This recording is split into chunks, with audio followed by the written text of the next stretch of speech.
tous, chers fans de hockey junior, et bienvenue à une autre édition du balado aux quatre coins présenté par Carlsberg, le podcast officiel de la Ligue de hockey junior maritime Québec. On a un gros épisode pour vous aujourd'hui parce qu'il y a de beaux événements qui s'en viennent. Le challenge des espoirs de la Ligue canadienne de hockey qui va avoir lieu dans quelques jours du côté de Calgary et Lethbridge dans l'Ouest. On va en parler avec Alex Régimbal, mais aussi de la Coupe 55 qui va s'en venir et des équipes qui surprennent, des joueurs qui connaissent de bons moments dans la Ligue et également un premier joueur qui revient pour une deuxième fois à ce podcast, Alexis Joseph, qu'on avait eu la chance d'interviewer en personne au Centre Vidéotron à 1 heure de son repêchage lorsqu'il avait été choisi premier au total par les Sea Dogs de Saint John l'été dernier.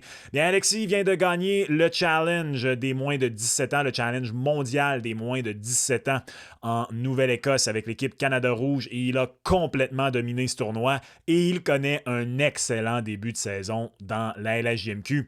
Un excellent début de carrière dans la LHJMQ. On va aller parler avec Alexis dans une quinzaine de minutes, mais avant, on fait le tour de l'actualité de la Ligue avec Alex.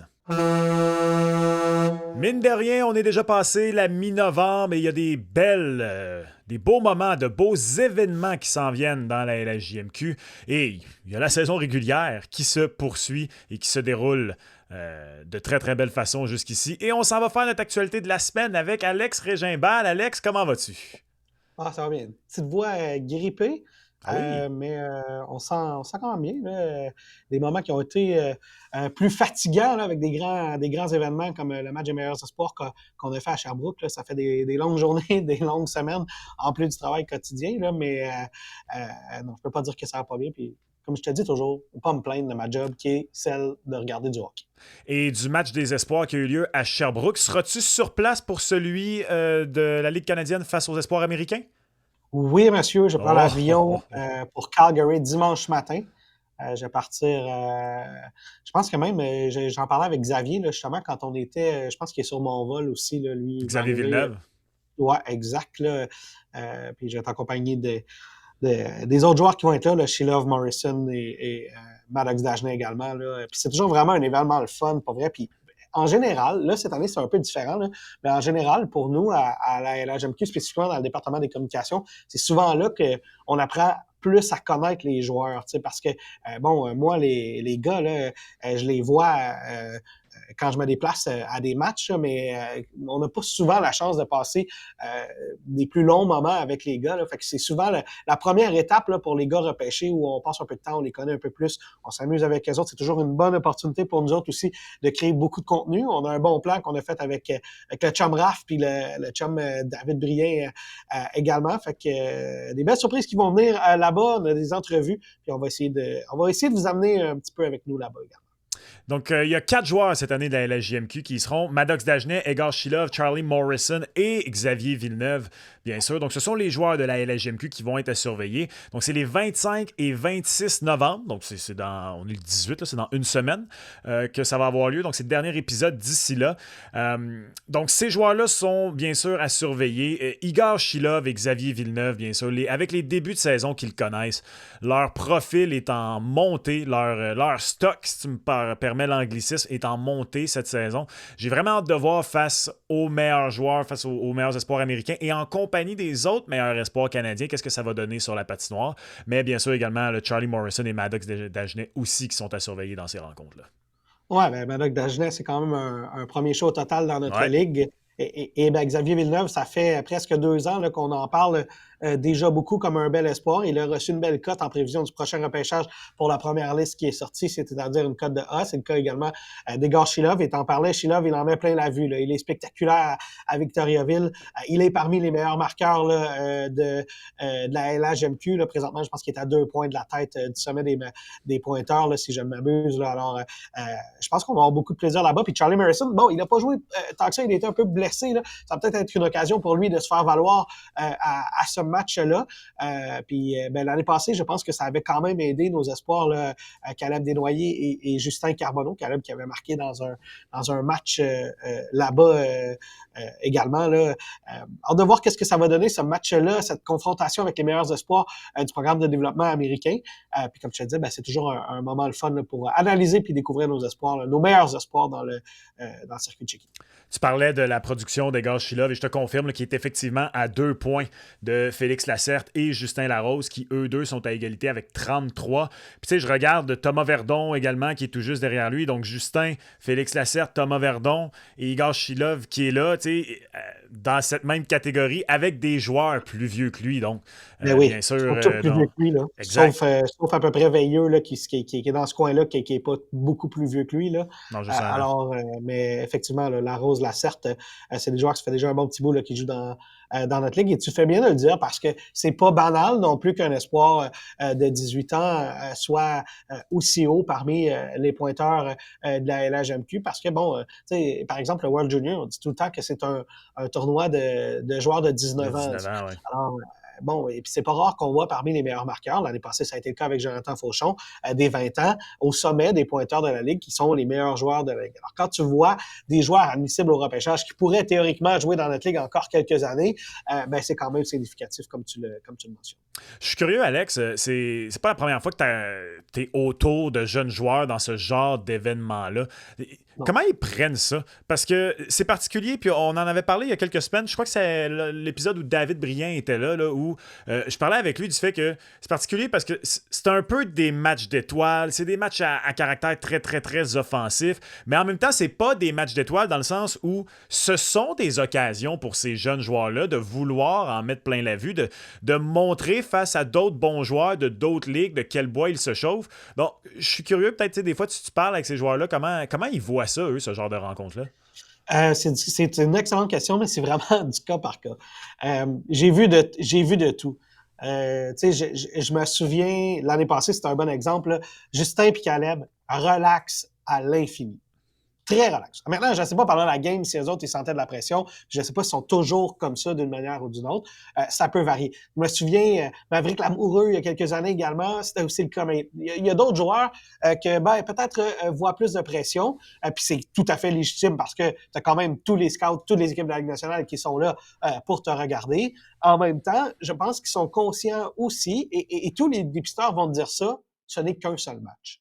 C'est intéressant pour les dépisteurs de voir les gars patiner un à côté de l'autre. De les voir tous un à côté de l'autre, ça, c'est intéressant pour les dépisteurs. Mais il reste que, en théorie, c'est pas ce match-là qui va faire que tu vas être choisi en première ronde ou en 7e ronde.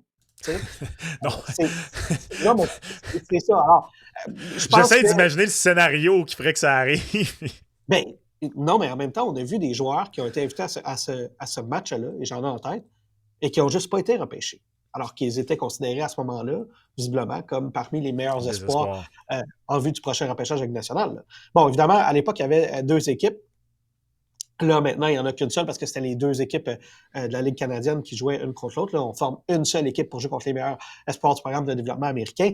Mais ta question, elle est bonne. Je pense que ça varie de chacun. J'ai vraiment vu dans toutes les années, là, dans les 6-7 matchs des meilleurs espoirs que j'ai vus, j'ai vraiment vu de toutes les attitudes. Puis l'année passée, c'était vraiment, je pense, exceptionnel avec 2 gars qui sont finalement sortis en première ronde et qui étaient vraiment, vraiment, vraiment relax. Là. Franchement, puis Colin, qu'on a eu du fun avec Caleb puis Justin, puis pas vrai, chaque fois que je les croise encore aujourd'hui, j'ai beaucoup de plaisir avec eux. Mais je pense vraiment que ça dépend aussi. Puis ça peut dépendre aussi de l'environnement d'où tu viens aussi.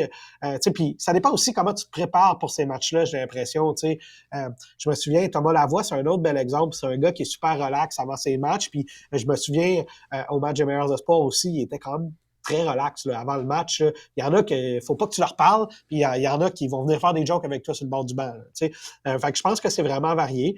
Puis je pense que c'est pas tant le match en lui-même, ça dépend plus de comment les gars se préparent eux-mêmes à leur moment de pression. Je sais pas si ça répond à ta question. Ouais, non, tout à fait, tout à fait. Puis c'est ça, tu sais, parce c'est intéressant que tu parles du fait que c'est juste une rencontre parce que c'est vrai. Puis, tu sais, même le championnat du monde junior, on va souvent entendre des experts en espoir ou des recruteurs dire basez pas toute votre analyse d'un jeune joueur sur le championnat du monde junior parce que c'est un contexte particulier, c'est des équipes formées rapidement, des systèmes de jeu rapidement, c'est pas l'environnement régulier du jeune joueur. Et ça, ces rencontres-là, ça l'est encore moins, mais ce sont des rencontres très excitantes, très le fun à regarder. Et ça va avoir lieu donc 25 novembre du côté de Calgary et le lendemain, le 26 à Lethbridge, donc le Challenge des espoirs Canada-États-Unis de la Ligue canadienne de hockey. Donc 4 espoirs, on vous le rappelle, de la Ligue de hockey junior maritime Québec qui y seront.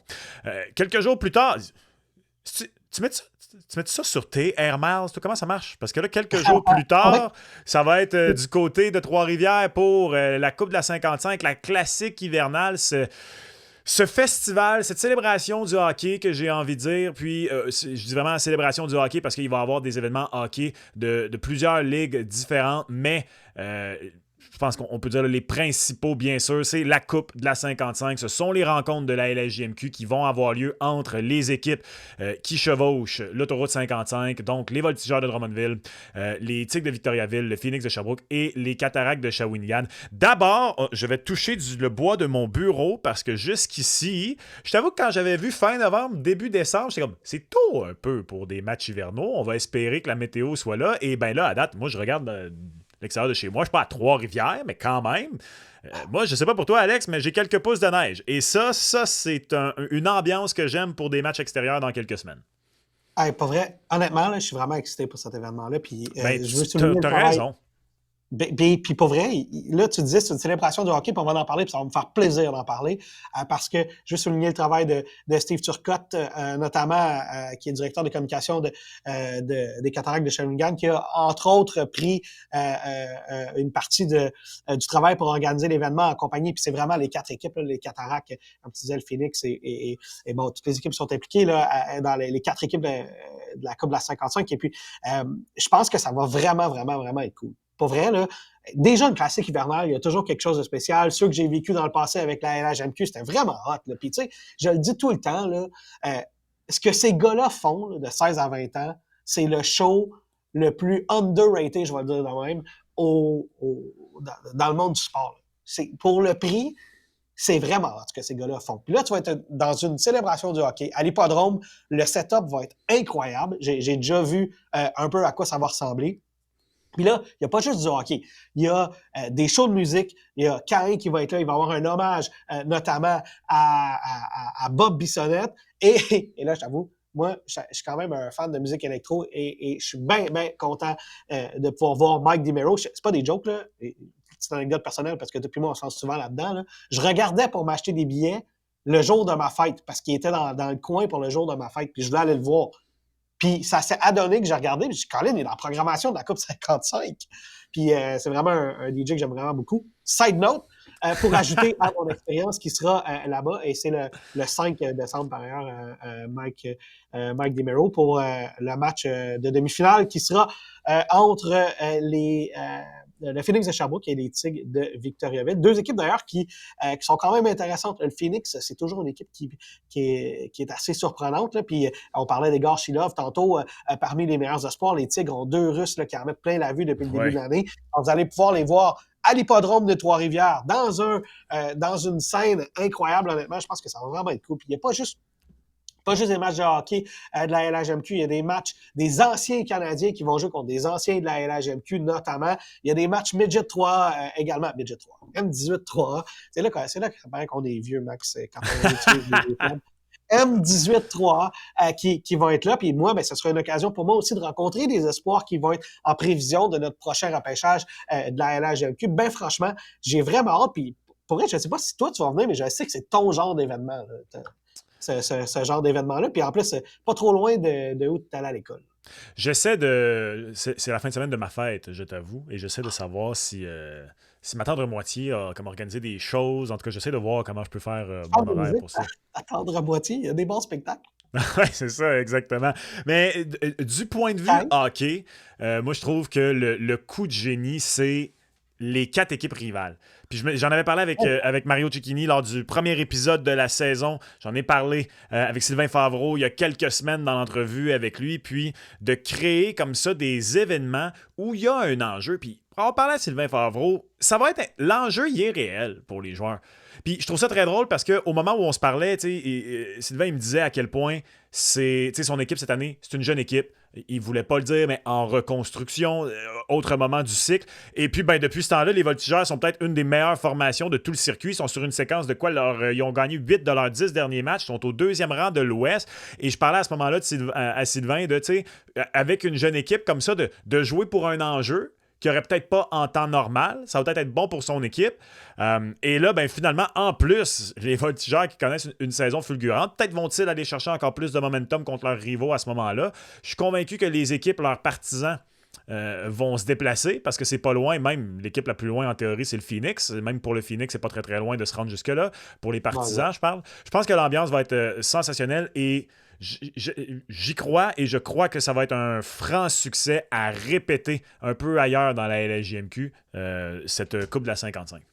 Puis tu sais, quand vous achetez les billets, c'est un billet de journée, vous avez accès aux matchs, vous avez accès au spectacle, vous avez accès aux événements. Tu sais, c'est le genre d'événement familial où je pense que tu amènes ton kid puis il s'en rappelle dans 15 ans. Bon, oui. C'est ce genre d'événement-là, puis je pense que ça va vraiment être cool, puis c'est peut-être quelque chose qui va marquer d'une certaine manière la saison de la LHMQ cette année. Puis si tu dis année après année, si c'est un succès commercial, pourquoi pas? C'est vraiment trippant comme événement. Comme je te dis, je pense que de voir l'événement qu'il va y avoir là-bas, le site va être incroyable. Je pense que ça va vraiment, vraiment être cool, autant pour les partisans que pour les joueurs. Puis pour en revenir aux Voltigeurs, je te parlais tantôt du Phoenix, puis des Tigres, puis les Cataractes, on sait déjà là, que c'est une bonne équipe. C'est une équipe qui peut très bien aspirer à la Coupe cette année. Les Voltigeurs ne devaient pas être là, mais Colin, la façon dont ils jouent cette année, il va falloir qu'on commence à les considérer. Puis tu me parlais de Sylvain Favreau et de Yannick Lemay. Et on dirait que tout est dans tout, parce que Yannick Lemay est aussi le directeur général de cette équipe-là qui sera l'équipe des meilleurs espoirs de la Ligue nationale à Calgary. D'ailleurs, je vais être avec Yannick et je vais être avec Sylvain aussi qui va faire partie de cette équipe-là. Puis on parle souvent des joueurs des meilleurs espoirs. Puis là, j'aime avancer. Je serais pas surpris de voir Sylvain Favreau comme entraîneur-chef dans la Ligue nationale éventuellement. C'est un gars qui a gagné la Coupe, il a fait la finale, il était avec Hockey Canada. Tu sais, fait 1+1+1+1+1+1, là. Peut-être qu'éventuellement, peut-être que vous avez la chance de voir un entraîneur que, un jour, vous allez dire, hey, moi, je me souviens, je l'ai vu à la Coupe de la 55, puis aujourd'hui, je sais pas, je dis n'importe quoi, il coach les Kings de Los Angeles. Les Kings? Je dis n'importe quoi. Hey, si jamais, même si c'est dans 5 ans, il devient entraîneur-chef des Kings, check-moi bien de texter. Toi, tu savais quelque chose que je savais pas à ce moment-là. Mais non, la vérité, c'est que j'ai pas d'informations à ce niveau-là. De toute façon, si j'en avais, des bonnes chances, je te le dirais pas. Non, exactement. Non, je lance ça comme ça. C'est plus le point qu'on parle souvent des joueurs comme des espoirs. Mais tu sais, on oublie nos entraîneurs. Tu sais, les entraîneurs qui sont dans la Ligue nationale, les Québécois, André Touregui, tout ça, ça a passé par notre ligue, là, tu sais. Fait que tu sais, des fois, juste les Alain Vigneault, etc., là, Bob Hartley, etc., ça a tout passé par la LHMQ. Fait que non seulement il y a les joueurs, mais il y a peut-être les entraîneurs aussi, des fois, que c'est juste cool de dire « Hey, j'étais là ». Puis tu sais, Sylvain, en plus, c'est un méchant bon Jack, là, honnêtement, là, pour vrai, là, j'aime toujours le croiser, puis il est fin, puis visiblement, les résultats lui ont donné raison dans les dernières années. Ouais, il fait un excellent travail avec les Voltigeurs de Drummondville. Pour le moment, récompensé avec une prolongation de contrat. Il y avait eu des rumeurs de Ligue américaine l'été dernier. Bien sûr, on verra dans son cas. Mais pour le moment, il fait un sensationnel travail avec les Voltigeurs de Drummondville. Parmi les autres équipes, là, il y a un travail phénoménal qui se fait jusqu'ici. Les Highlanders de Charlottetown continuent de trôner au sommet de l'Est. Faut dire que les Saguenayens de Chicoutimi ont moins de matchs joués et quand même beaucoup, 4 matchs de moins de joués. Donc, en pourcentage de points obtenus, les Saguenayens de Chicoutimi sont non seulement premiers dans l'Est, mais ils sont en fait premiers dans toute la Ligue. Ceci étant dit, c'est pas une surprise. Je n'inclus pas les Saguenayens dans les surprises. C'est une année où on vise rien de moins que le championnat du côté des Saguenayens.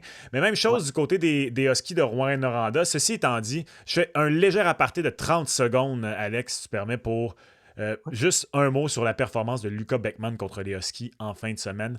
Au lendemain, d'après une sortie difficile contre les Foreurs de Val-d'Or, moi, tu connais mon amour pour les gardiens, puis Luka, cette année, j'ai un plaisir particulier à regarder ses performances parce que c'est un contexte difficile pour le choix des Sénateurs d'Ottawa l'an dernier. C'est une année très, très difficile dans les résultats pour le Drakkar de Bécomo. Ils ont 4 victoires. 2 de celles-ci ont été par jeu blanc de Luka Beckman. Et ben, la victoire face au Husky en fin de semaine, celle de dimanche, en était une de 1-0. Alors, Luka, cette année, n'a pas le droit à l'erreur. Et je m'excuse parce que c'est le 2e épisode de suite où je parle de Luka comme ça, mais parce que la fois d'avant, il avait été joueur défensif de la semaine. Là, carrément, il fait un jeu blanc dans une victoire de 1-0. Je pense sincèrement que c'est une année extrêmement formatrice pour lui et il ne faut pas non plus sous-estimer, négliger les joueurs qui ont des grosses performances comme ça, qui ont du bon développement et le travail que les entraîneurs font avec ces jeunes-là, même quand les résultats au classement ne sont pas nécessairement là une certaine année. Mais honnêtement, de la façon dont tu joues, tu peux bien en parler à chaque semaine, puis je pense que ça serait quand même justifié de le faire. Puis, tu sais, ça fait longtemps là, que des gardiens dominants dans la Ligue, on n'en a pas eu tant que ça. Puis là, d'ailleurs, on dit ça, puis Gabriel Daigle était le joueur de la semaine cette semaine dans la LHMQ. Là. Puis, tu sais, je pense que Luka Beckman, c'est un des goalers gardiens sous-estimés dans la Ligue. C'est ironique parce qu'il est repêché, puis il est probablement un des meilleurs gardiens de cette ligue-là. Certains vont peut-être même dire le meilleur gardien de la LHGMQ, et je pense que ça se défend dans le cas de Luka Beckman. C'est un gars super intelligent, puis oui, il va faire des miracles. La question, c'est est-ce que les équipes en recherche de gardiens vont partir après lui? Parce que ça, c'est peut-être ça. Est-ce qu'on va décider de garder Beckman une année de plus à Bécomo, puis peut-être voir l'année prochaine comment ça se passe. Mais ça pourrait être un joueur qui va être en demande, lui, à la date limite des transactions. Si une équipe veut faire un pas vers l'avant avec un gardien, c'est un des meilleurs gardiens. Et là, j'ai quelque chose pour toi. Parce que je sais que tu es fan de ces affaires-là, Max, je te connais assez. Tu sais que Luka Beckman a dessiné lui-même ses pads. Ben oui. En fait, j'allais dire, et en plus, Lucas, si t'es à l'écoute, je tiens à souligner que t'es un des bons goalie gear nerds de la Ligue. Parce que c'est la 2e année de suite où je l'aurais au premier rang, je pense, des plus beaux gears de l'année. Pour ceux qui ont peut-être jamais vu, aller sur le compte Instagram du Drakkar, par exemple, son équipement, donc c'est la technologie, là, maintenant on peut... c'est comme une impression numérique, là, c'est DigiPrint qu'ils appellent en anglais. Là, et donc tu peux mettre les... Exact. Le modèle. Ouais, tu peux dessiner pas mal ce que tu veux. Comme tu dis, dans son cas, c'est lui qui le fait. Donc, c'est, comment dirais-je, un espèce d'effet là, du bateau du Drakkar, mettons, là, en 3 couleurs. Donc, le rouge, le jaune et le blanc du Drakkar. L'an passé aussi, de toute façon, il y avait des splendides jambières. Encore cette année. Je dis peut-être un des plus beaux parce qu'il y a aussi... là, j'ai un blanc de mémoire, là, le gardien numéro 1 du... numéro 1, mais aussi son numéro de chandail, là, des Islanders de Charlottetown, qui a un Gear True All Gold, comme Marc-André Fleury avait à l'époque des Golden Knights de Vegas. Là. Ça aussi, c'est splendide. Là, c'est là qu'on voit que tu es tellement plus nerd de gardien que moi. Là, tu parles de Donald et qui? Ouais. Puis en plus, lui, c'est... Moi, j'en remarque pas tant ça, les goalie gear, là, comme on dit. Ouais, mais c'est là aussi, vois-tu, sais-tu comment des fois mon cerveau est bizarre. Là, j'ai eu un blanc de mémoire sur son nom, mais j'ai été capable de dire son gear. Je peux aussi dire que j'ai remarqué qu'il y a 3 couleurs de tape sur sa palette. Je sais pas juste si dans le match à FS1 que j'ai regardé récemment, mais d'habitude, tu fais pas ça le temps d'un match. Là, fait qu'il y avait 3 couleurs de tape aussi sur sa palette, en tout cas. Toi, Sam Montembeault, même combat. Ouais, non, Sam, il est quelque chose. Hey, non, mais parlant de ça, je te disais que tout est dans tout tantôt. Sur notre chaîne YouTube, on a Luka Beckman qui jase de gear, d'équipement avec Sam Montembeault l'année passée au match des meilleurs espoirs. Je sais pas si oui, je m'en rappelle. Non, mais je m'en rappelle. J'avais vu Samuel Montembeault et Luka Beckman en parler dans le vestiaire du Canadien de Montréal. Alors, oui, effectivement, à regarder sur la chaîne de la LHJMQ. Tout ça pour dire que, oui, Alex, je savais que Luka Beckman avait dessiné ses propres pads. Puis là, j'ai pas encore décidé si je suis fier de savoir ça ou pas. Je vais méditer là-dessus toute la soirée. Qu'est-ce que tu veux? Faudrait que je fasse un... Sais-tu quoi? Ça fait longtemps que j'aimerais ça l'avoir à l'épisode. Ce sera l'épisode spécial Pad de Goaler avec Luka Beckman. Ça va être très niché, mais... C'est vraiment un gros fan de mode. Oui? Mode sportif ou mode en général? Mode en général, je pense que tu sais, la question qu'on pose tout le temps, si t'es pas joueur de hockey, qu'est-ce que tu ferais? Je pense qu'il disait qu'il serait un designer de mode. C'était quelque chose de genre. La mode, ça le fait triper. On va bien s'entendre. Oui, exact. On va vraiment, vraiment bien s'entendre. Bon, Alex, merci énormément encore une fois pour ta participation aujourd'hui. Bon voyage à travers le pays dans les prochains jours, de Trois-Rivières à Calgary en passant par Lethbridge. Je te souhaite de bien dormir à travers tout ça. Bon show à travers les matchs de hockey à Trois-Rivières. Puis on se reparle très bientôt. Yes, pense à toi, mon gars. Il connaît tout un début de carrière dans la Ligue de hockey junior maritime Québec et on le prend à un bon moment. Il revient tout juste du challenge mondial des moins de 17 ans où il a absolument tout cassé. C'est Alexis Joseph, le premier choix du dernier pêchage de la LHJMQ des Sea Dogs de Saint John qui joue avec nous. Alexis, comment ça va? Ça va bien, toi? Ça va bien, merci. La dernière fois qu'on s'est parlé, c'était quelques instants, moins d'une heure avant que tu sois le tout premier choix du repêchage au Centre Vidéotron à Québec. Et depuis ce temps-là, il s'en est passé des affaires. Tu connais un excellent début de saison. Mais je tiens à dire qu'avec tout ça, je crois que tu es officiellement le premier de l'histoire de ce podcast, le premier joueur à revenir une deuxième fois. Alors, je te remets comme ça virtuellement ta carte chouchou, si tu l'acceptes. C'est bon, merci. Alexis, blague à part, quel tournoi au challenge des moins de 17 ans que tu as connu. D'abord, félicitations pour la médaille d'or. Vous avez été champion Canada rouge contre Canada blanc. Et le meilleur buteur du tournoi, Alexis Joseph. Le meilleur passeur du tournoi, Alexis Joseph. Si vous êtes bon en maths, le meilleur marqueur du tournoi avec 13 points en seulement 5 rencontres, Alexis Joseph. Tu étais le capitaine de la formation. Comment tu as trouvé cette expérience-là, Alexis? C'était une expérience incroyable. Tous les meilleurs joueurs au monde, ils étaient là. Puis c'est sûr que c'est le fun de pouvoir builder quelque chose d'impressionnant avec les autres joueurs mettons, de la WHL, de la OHL, puis de pouvoir gagner ça pour le pays, c'était très plaisant. C'est comment que. Tu sais, c'est un tournoi extrêmement court, encore plus court que par exemple un championnat du monde, une Coupe Linka. C'est 2 matchs préliminaires, après ça rapidement quart de finale, demi-finale, finale. Comment rapidement on crée une bonne esprit d'équipe, on crée une chimie sur la glace. Puis tu étais le capitaine de cette formation-là, donc au-delà de sur la glace, ton rôle hors glace, comment t'as pris ça là, dans un si court tournoi d'être en mesure de générer une chimie comme ça qui vous a mené jusqu'au championnat? Ben, je pense que nos coachs ont une grosse part dans des succès de notre team building. Tu sais, ils nous ont fait beaucoup de petits jeux comme jouer à des Lego, Ah ouais. créer des activités plus pour pouvoir communiquer. Puis plus personnellement, moi, il fallait juste que je sois moi, tu sais, pouvoir parler à tout le monde, mettre tout le monde à l'aise. Puis c'est qu'est-ce qu'on a fait, puis ça nous a mené aux grands honneurs. D'être de retour comme ça, tu sais, dans un rôle. En même temps, vous avez tous le même âge ou à peu près, là, au moins de 17 ans, mais d'être de retour dans un rôle un peu plus de leadership tu sais, par rapport à ton début de carrière junior où, bien sûr, tu es une recrue, tu es un jeune joueur au sein de ta formation. Comment tu as pris ça, tu sais, de rapidement retomber dans un rôle un peu plus de leader? Euh, ben, que tu aies une lettre, que tu sois jeune ou que tu sois vieux, tu sais, je pense qu'il y a tout le temps un leadership à apporter. Puis, tu sais, même si c'est un C ou non, il faut tout le temps que tu restes toi-même. Puis c'est quelque chose que j'essaie de faire aux Sea Dogs, puis d'apporter le leadership que je suis capable d'apporter. Puis je pense que qu'est-ce qui est intéressant avec les Sea Dogs aussi, c'est qu'il y a des joueurs plus vieux qui peuvent me montrer comment faire ces choses-là. Fait que je pense que c'est juste de rester toi-même puis d'essayer de t'améliorer à tous les jours. De vivre un tournoi comme ça, Alexis, est-ce que rapidement, là, ça te donne le goût, peut-être même des objectifs à court terme, de retourner dans ce genre de tournoi-là, peut-être rapidement d'être en mesure de faire ta place avec des équipes canadiennes? Ah ben c'est sûr que ça serait le fun de représenter encore une fois le pays. C'est sûr que ça serait extraordinaire, mais pour l'instant, je pense que je me focus plus sur ma saison avec les Sea Dogs, puis on verra qu'est-ce qui arrivera en temps et lieu. Ben, revenons-y à ton début de saison, à ton début de carrière à la JMQ avec les Sea Dogs de Saint John, parce que tu connais un excellent début de saison. Tu frôles le point par match, déjà 12 points en 14 rencontres avec Saint John. Ce qui m'impressionne, c'est que tu le fais majoritairement au centre. Tu prends énormément de mises au jeu, et d'ailleurs, tu es déjà au-dessus de 50% dans le cercle des mises au jeu.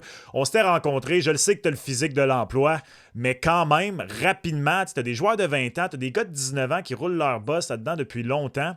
Et au-delà de t'inscrire régulièrement à la feuille de pointage, je trouve que tu tiens ton bout physiquement. Ça fait probablement longtemps que tu es habitué d'être un gros joueur sur la patinoire, de pouvoir dominer physiquement. Et là, d'arriver dans une ligue où il y en a beaucoup de joueurs comme ça, comment tu as été en mesure rapidement de prendre ta place sur la glace? J'imagine en plus, comme choix de première ronde, premier au total, gros bonhomme. Il devait y avoir une couple de clients qui t'attendaient, là, qui voulaient dire ouais, Joseph, le numéro 19, on va y montrer la ligue. Tu sembles t'être adapté à ça rapidement. Ouais, ben, je pense que la clé, c'est de toujours compétitionner à tous les jours. C'est de ne pas prendre de journée off. Puis c'est quelque chose que j'attends de faire cette année. Puis je pense que c'est ça qui me mène à mon succès. C'est de tout le temps compétitionner. Puis peu importe le gars, il est gros comment, faut que tu compétitionnes de la même manière, puis faut que tu le fasses tout le temps. Si on parle un peu de la vie à l'extérieur de la patinoire, j'imagine pour toi, là, c'est quand même le Nouveau-Brunswick, c'est loin de ta famille. Est-ce que c'est une première d'abord pour toi, là, vraiment, d'aller aussi loin de chez toi? Puis comment tu vis ça en plus, peut-être vivre un petit peu plus en anglais et tout ça? Comment tu prends cette belle expérience-là à ta première année junior? Ben, comme tu l'as dit, c'est une belle expérience. Puis même toi, ma famille d'accueil est incroyable, là. C'est quelque chose qui m'aide beaucoup. Mon frère d'accueil, Beveridge, il m'aide aussi beaucoup. Fait que ça, c'est sûr que c'est plus facile pour moi. Pour le côté anglophone, je pense qu'il y a quand même beaucoup de Québécois qui, euh, qui sont dans l'équipe. Fait que ça m'aide aussi. Puis sinon, avec Internet en ce moment, tu sais, c'est Google Translate, puis c'est facile. Mais, mais oui, c'est sûr que l'adaptation a été facile avec l'aide que j'ai eue. Puis je suis très reconnaissant pour ça. Comment ça se passe avec ton entraîneur, Travis Crickard? Comment il t'amène rapidement au sein de cette formation-là, les responsabilités qu'il te donne? Comment tu trouves l'apprentissage jusqu'ici? Trouve bien, je trouve qu'il l'a fait d'une manière très respectueuse envers tout le monde. Je sais qu'il y avait des joueurs qui, tu sais, qui sont dans l'équipe depuis trois ans. Puis, tu sais, c'est normal qu'il faut que je prouve de quoi je suis capable de faire avant d'éventuellement, tu sais, avoir un plus gros rôle dans l'équipe. Puis je pense que c'est quelque chose que les joueurs ont apprécié, puis qu'est-ce que j'ai apprécié aussi. Mais tu sais, d'être avec lui à tous les jours, puis de pouvoir apprendre des nouvelles choses, c'est sûr que c'est quelque chose que j'apprécie, puis que on va continuer à faire dans le futur. C'est quoi peut-être, Alexis, le plus gros pas, la chose qui te surprend le plus peut-être dans une première rencontre, les premières rencontres et la JMQ par rapport au M3A, la première partie que tu as joué avec les Sea Dogs, qu'est-ce qui te peut-être le plus? Est-ce que c'est la rapidité du jeu? Est-ce que c'est la physicalité? C'est quoi les premières choses peut-être que tu as remarqué et tu as fait, oh, ok, c'est le prochain niveau? Ben, c'est un peu des deux. T'as pas de temps avec la rondelle comparativement à avant. Faut que tu fasses les jeux plus rapidement. Puis, tu sais, les jeux plus fancy qu'on pouvait faire avant, c'est sûr que en ce moment, faut que tu fasses le jeu simple plus souvent qu'autrement, puis que tu bouges ta rondelle rapidement. C'est quoi le jeu simple pour Alexis Joseph? Est-ce que c'est la rondelle en fond de territoire? Est-ce que c'est un bon tir bas puis on va au retour? C'est quoi pour toi le jeu simple? Ben, tout dépendant de la situation, mais c'est sûr que, mettons, mettre la rondelle dans le fond de la zone, c'est quelque chose on faisait, que je faisais un peu moins auparavant. Puis c'est quelque chose qu'il faut que je réussisse à amener dans ma game. Puis jusqu'à présent, c'est quelque chose que je fais puis qui se déroule bien. Est-ce que déjà tu sens peut-être, je sais que tu n'as même pas encore 20 matchs de disputer, là, mais est-ce que tu sens déjà le jeu peut-être commencer tranquillement, pas vite, à ralentir? Est-ce que tu peux déjà voir une courbe de progression, toi, au sein de ton propre jeu déjà en cette jeune saison? Oui, oui, c'est sûr que au début, ça a été un choc. En ce moment, je suis encore en adaptation, mais c'est sûr que le jeu ralentit puis que je m'adapte de plus en plus au calibre puis à la vitesse de la ligue. C'est certain que ça fait pas longtemps que tu es dans la LGMQ jusqu'ici, mais est-ce qu'il y a déjà, que ce soit une ville, une aréna autre que Saint John, que tu as eu la chance de visiter, qui t'a particulièrement impressionné, que ce soit une aréna, que ce soit quoi que ce soit en raison du voyage ou quelque chose en particulier qui est arrivé ici? Je sais que beaucoup de joueurs, entre autres, dans les maritimes, parlent de Halifax. Je sais pas si encore tu as eu la chance d'aller jouer à Halifax, là, vous êtes pas loin. Non, oui, Mais il y oui. en a plusieurs qui parlent souvent que l'aréna à Halifax, c'est pas pire. L'Arena Halifax, c'est assez impressionnante, c'est sûr. J'ai eu la chance d'aller faire un voyage aussi au Newfoundland. C'est quelque chose qui Ben était oui! Ouais, quelque chose qui était très attendu pour les Sea Dogs parce que deux de nos coachs sont de là-bas. Ça s'est malheureusement pas super bien déroulé pour qu'est-ce qui est des victoires, mais c'est sûr que c'était un beau road trip, puis on en sort grandi. Je veux qu'on revienne sur justement, c'était à Halifax en fait. Après 3 matchs dans la LHJMQ, tes premiers points, tour du chapeau sur la route à Halifax. D'abord, tu fais les choses en grand pour tes premiers points. Tu sais comment faire ça. Comment tu avais pris cette rencontre-là, ce tour du chapeau à Halifax? À quoi c'était ton quatrième match comme ça et t'en mets 3 dedans pour les Sea Dogs sur la route? Euh, c'était un match, tu sais, je peux pas demander mieux pour le vrai, là, une victoire de l'équipe. Euh, Puis je réussis à faire ça. C'est sûr que c'était bien. Je pense que la rondelle a tourné pour moi cette game-là. Mais tu sais, j'avais travaillé puis j'avais comme buildé ça au courant des 3 premiers matchs. Fait que ça a rentré d'un coup. Puis ça a été une game formidable. Est-ce que tes parents ont eu la chance de venir voir quelques rencontres jusqu'ici à Saint John, Alexis? Oui, oui, ils voyagent beaucoup. Je les remercie. On les voit pas souvent, on s'appelle souvent, mais c'est le fun quand ils sont présents pour moi. Je suis curieux, je sais que c'est ton année recrue junior, mais je suis convaincu, tu es un jeune de ton temps, tu peux pas ne pas complètement. Tu peux pas complètement te défaire de ce qui peut s'écrire en ligne. Et depuis quelques semaines, pour ton année de repêchage LNH, il y a déjà plusieurs experts qui parlent de toi comme un potentiel premier choix au total.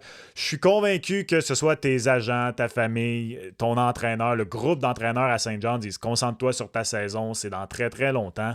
Mais quand même, d'entendre ça, de voir des articles passer, même du côté anglophone dans le reste du Canada, qui disent que tu es un potentiel premier choix au total dans la Ligue nationale de hockey. Quel effet ça te fait d'entendre ça? Puis, tu sais, je veux dire, là, quand même, ça va faire à ce moment-là 7 ans depuis Alexis Lafrenière. Bon, c'est une affaire d'Alexis, ça, je me rends compte, j'avais même pas pensé, en 2020. Mais est-ce que vraiment pour toi, c'est du bruit, il faut laisser ça le plus loin possible? Ou, tu sais, quand même, tu vois ça, puis c'est encourageant? Comment tu vis ça? C'est sûr que c'est plaisant. Tu sais, je vais pas te mentir, c'est sûr que c'est le fun à entendre, mais je pense vraiment que c'est dans tellement longtemps puis qu'il y a tellement de choses qui peuvent changer euh, que tu sais, c'est pas quelque chose que je focus là-dessus. Tu sais, je focus plus sur le processus que vraiment comment je vais arriver au draft puis combien de rounds puis si je vais me faire drafter ou non. Mais c'est sûr que c'est le fun à entendre, mais je pense qu'il y a beaucoup de travail à faire pour que je continue à travailler sur ma game puis le joueur que je veux devenir. C'est quoi le. Si tu pouvais peindre aux auditeurs le joueur que tu aimerais être, soit s'il y en a un en particulier en tout en tête, mais sinon, quand tu imagines Alexis Joseph à son apogée, à son plein potentiel, est-ce que c'est un gros centre capable de jouer dans les deux sens de la patinoire, un joueur physique? Comment tu vois ça? En ce moment, si je suis un joueur à vouloir ressembler, ça serait Nathan McKinnon. Tu sais, je sais que c'est un des meilleurs joueurs de la LNH, Ah, mais mais c'est en se comparant au meilleur qu'on le devient, hein? exactement. Mais tu sais, c'est quelqu'un que je regarde beaucoup, puis que j'essaie de modeler ma game à lui. C'est sûr que je suis encore très, très, très, très, très loin d'être Nathan McKinnon. Mais c'est quelqu'un que j'essaie de regarder puis de prendre les petits détails qu'il fait pour mettre ça dans ma game. Qu'est-ce que tu aimes le plus de la game de McKinnon? Parce que tu l'as dit, là, il y a beaucoup à aimer de la game de McKinnon, que ce soit la rapidité, mais aussi l'intensité. Moi, je dis souvent que McKinnon, quand il patine, on dirait qu'il veut faire mal à la glace. T'sais. Comme même ses Ouais. coups de patin, on dirait, tu entends le bruit que le patin il fait, puis on dirait qu'il laisse des lignes un pouce épais dans la glace. Il y a la qualité de son tir, il y a sa vision du jeu. Qu'est-ce que tu aimes en particulier de sa game? Euh, toutes les choses que tu as dit, c'est vrai. Puis c'est la même chose pour moi.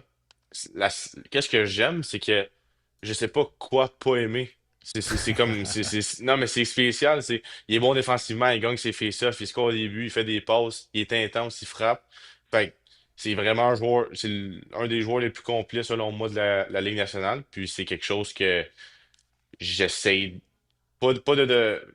Ouais, j'essaierais de devenir un joueur comme ça que tu peux faire confiance dans toutes les situations, puis qu'il fait tout bien. Puis qu'est-ce que tu penses sur quoi tu dois le plus travailler présentement pour y arriver? Si en ce moment, là, on était à une séance d'entraînement avec toi, sur quoi tu travailles beaucoup présentement à améliorer dans ton jeu? Tout ce qui est côté défensif, ça peut être, tu sais, je suis bon au cercle des mises au jeu, mais je pense que pour être dominant, il faut que je prenne un autre step. Bataille un contre un, puis tout ce qui est côté physique, c'est quelque chose que j'ai besoin de travailler, puis c'est quelque chose que je suis dans la bonne place pour travailler dans la bonne ligue avec des joueurs plus vieux puis plus expérimentés que moi. Alexis, merci énormément d'avoir pris le temps cet après-midi. C'est super apprécié. Bravo pour ton début de carrière junior. C'est franchement beau à voir. Bravo encore pour le championnat au Challenge M17. Puis lâche pas ton bon début de saison. Puis au plaisir de se reparler très bientôt. Merci beaucoup. Merci tout le monde d'avoir été là pour cette autre édition du podcast aux quatre coins qui est présenté par Carlsberg. Si ça vous dit, n'hésitez pas à vous abonner à la chaîne YouTube de la LHJMQ. Suivez également le balado aux quatre coins sur vos bonnes plateformes de balado-diffusion. Si vous habitez dans le coin ou même si vous habitez un peu plus loin, rendez-vous à Trois-Rivières pour la Coupe de la 55 à compter du 28 novembre. Et on se reparle de notre côté lors du prochain épisode du podcast aux quatre coins. Ciao!